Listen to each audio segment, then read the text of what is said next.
Hörmətli izləyicilər, kanala abunə olub like etməyi unutmayın. Günün xəbərləri təqdim edir. Abşeron rayonunun Məhəmmədi kəndində siyirtmənin quraşdırılması ilə əlaqədar 23 aprel 2025-ci il saat 16:00-dan etibarən qaz təchizatı dayandırılıb. Ajans AZ xəbər verir ki, bu barədə Azəriqaz EİB-dən bildirilib. Bildirilib ki, ərazidə təmir quraşdırma işləri aparılır və Məhəmmədi kəndinin qaz təchizatında müvəqqəti fasilə yaranıb.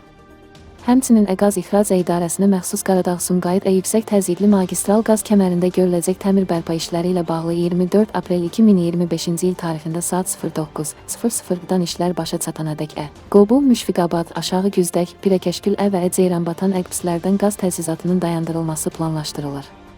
Qaz təchizatı dayandırılan müddətdə Xırdalan şəhərinin bir hissəsinin qaz təchizatında müvəqqəti fasilə yaranacaq.